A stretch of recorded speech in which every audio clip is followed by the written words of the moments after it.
बिजनौर में एक रेप पीड़िता से चौकी इंचार्ज का फोन पर अश्लील बातें करने का ऑडियो सामने आया है, जिसमें चौकी इंचार्ज के द्वारा पीड़ित के सामने रात गुजारने की मांग की।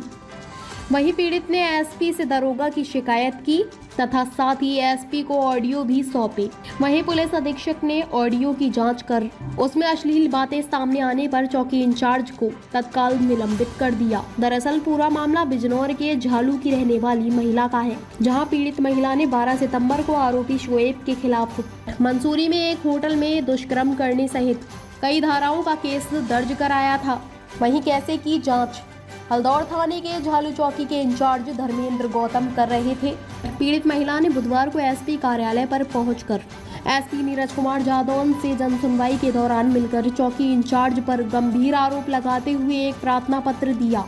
पीड़ित महिला ने दरोगा पर आरोप लगाते हुए बताया कि 17 अक्टूबर को दरोगा ने केस की विवेचना के लिए 17 अक्टूबर को मंसूरी में बुलाया था।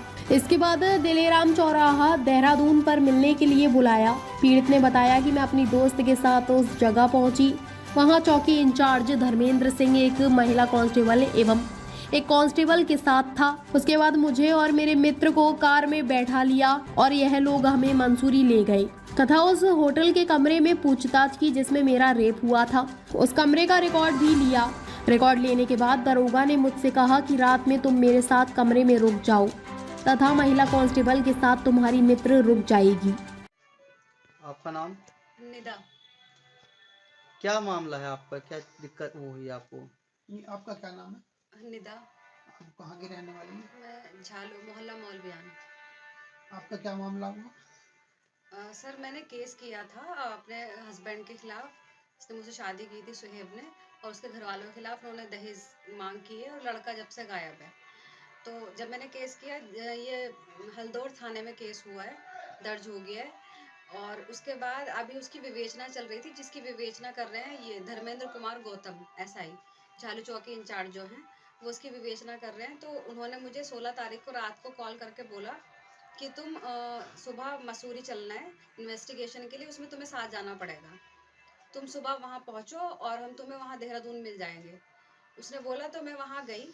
देहरादून 11 बजे पहुँच गई थी। 3 बजे वो आए वहाँ पर और उन्होंने बोला अपने साथ किसी को लेकर आना। तो मैं अपनी फ्रेंड को साथ में लेकर गई थी, प्रियंका को। फिर उसके बाद वो उन गाड़ी में एक महिला कांस्टेबल थी, एक और कांस्टेबल था और दरोगा था वो जो एसआई वो है धर्मेंद्र कुमार। तो उन्होंने अपनी गाड़ी में हम दोनों को बिठा लिया। उसके बाद वो मुझे वहाँ मसूरी लेकर गए। मसूरी में इन्वेस्टिगेशन के लिए जिस होटल में हम रुके थे वहाँ पर उन्होंने इन्वेस्टिगेशन की। तो वहाँ रजिस्टर जो एंट्री थी वो एंट्री उन्होंने देखी, एंट्री उसमें थी। तो उन्होंने उसकी फोटोकॉपी कराई। उसके जो वहाँ का मैनेजर था जो वहाँ पर था, उसके साइन करा के उन्होंने उस पर उसकी मोहर लगवा करके वो वहाँ से सारे प्रूफ ले लिए कि यहाँ पे ठीक है रुके थे। उसके बाद वो वहाँ पर मुझे बोलते हैं कि तुम अपनी फ्रेंड से पूछ लो ये रात में यहाँ रुक जाएगी क्या। मैंने उनसे पूछा सर क्यों रुकना है, कि कल दिल्ली भी चलना है, थोड़ा पिकनिक भी हो जाएगा, तो यहीं रुक जाते हैं। तुम मेरे साथ रूम में रुक जाना और तुम्हारी फ्रेंड जो दूसरा कांस्टेबल है उसके साथ रुक जाएगी। तो मैंने उनको बोला सर मैं अगर ऐसी लड़की होती तो मैं केस ही नहीं करती।